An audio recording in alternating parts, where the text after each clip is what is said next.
1970 की गर्मियों में टोक्यो की 8 वर्षीय लड़की काना और उसके माता पिता अपने दादा दादी से मिलने के लिए मियाजाकी प्रांत के छोटे से शहर आ गए। उनके पास एक छोटा सा घर और बड़ी सी संपत्ति थी, जिसमें काना हरे भरे और घने ग्रामीण इलाकों में दौड़ने और खोजने का आनंद लेती थी। काना के माता पिता ने उसे उसके दादा दादी की देखभाल में छोड़ दिया था, क्योंकि वे मियाजाकी शहर में कुछ कामों में व्यस्त थे, जिसे काना को बिल्कुल भी आपत्ति नहीं थी। उसे बाहर खुले स्थानों में रहने की आजादी बहुत पसंद थी और वह घंटों तक आसपास के जंगल में गायब हो जाती थी।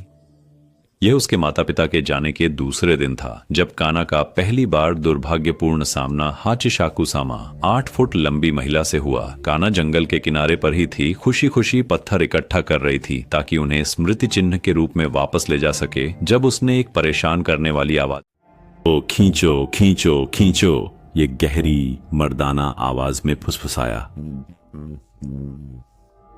काना ने आवाज के स्रोत की ओर देखा और डर के मारे जम गई जब उसने देखा कि एक विशाल महिला पूरी तरह से सफेद कपड़ों में, काले कौवे जैसे बाल, ठंडी ग्रे रंग की चेहरे पर एक अस्थिर मुस्कान के साथ और एक विशाल टोपी जो उसकी 8 फुट लंबी काया पर छाया डाल रही थी।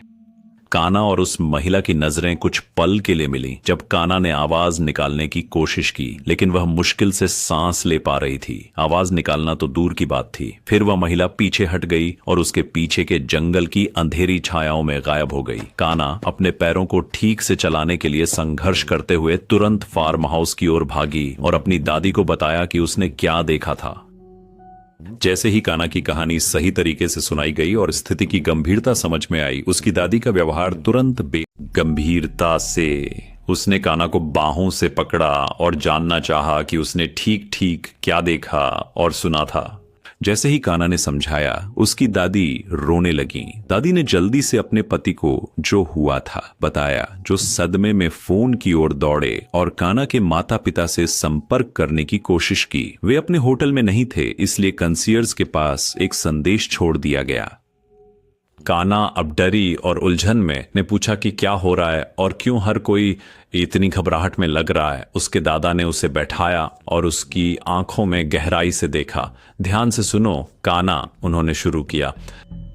ऐसा लगता है कि हाचिशाकु सामा ने तुम्हें चुना है और अगर हम तुम्हारी रक्षा नहीं कर सके तो वह तुम्हें भी उठा ले जाएगी, जैसे उसने दशकों पहले इस क्षेत्र के कई अन्य बच्चों को किया था। काना अब रो रही थी। जो कुछ उसे अभी बताया गया था उसने उसे डरा दिया था, फिर भी वह और जानना चाहती थी। हाचिशाकु सामा कौन है? उसने फिर पूछा।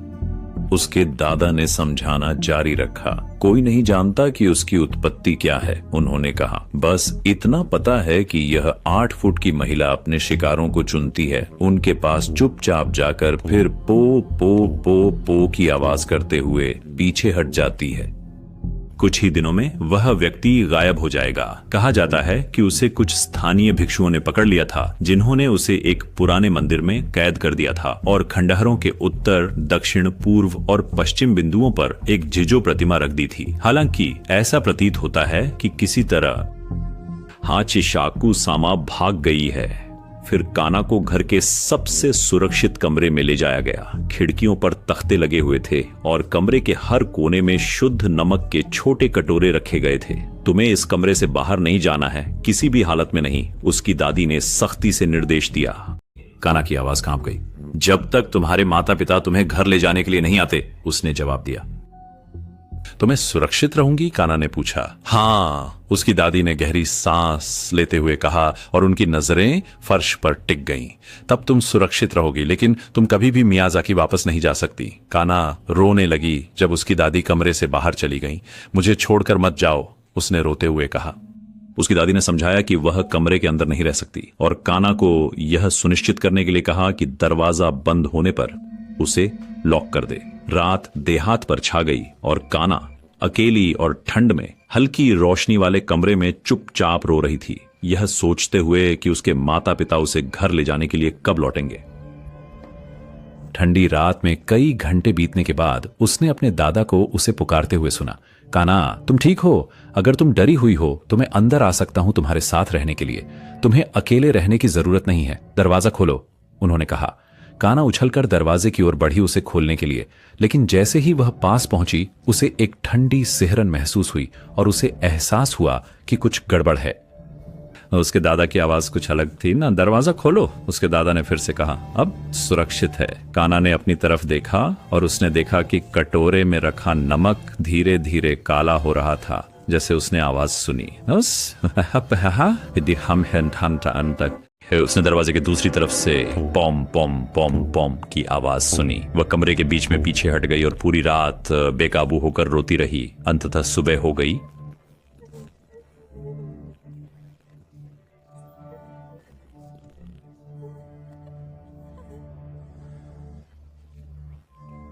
और ऐसा ही किया काना के माता पिता ने, जिन्होंने उसे जल्दी से अपनी बाहों में लिया और अपनी कार में बिठा लिया। वे तुरंत मियाजाकी से निकल गए। दुख की बात है कि कभी वापस नहीं लौटे।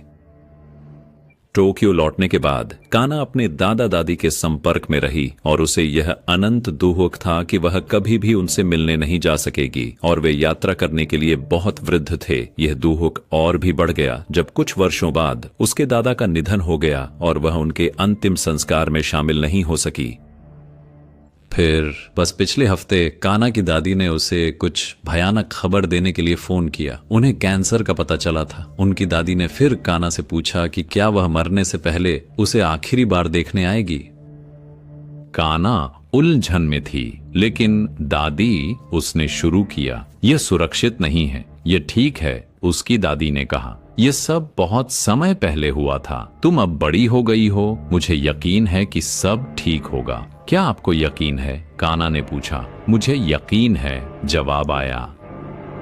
हड्डी कंपा देने वाली पोम पोम पोम पोम के साथ, जिसने काना को फोन गिराने, कमरे के कोने में पीछे हटने और उस भयानक भावना को फिर से जीने पर मजबूर कर दिया जो उसने उस रात अपने दादा दादी के घर में अकेले अंधेरे में महसूस की थी।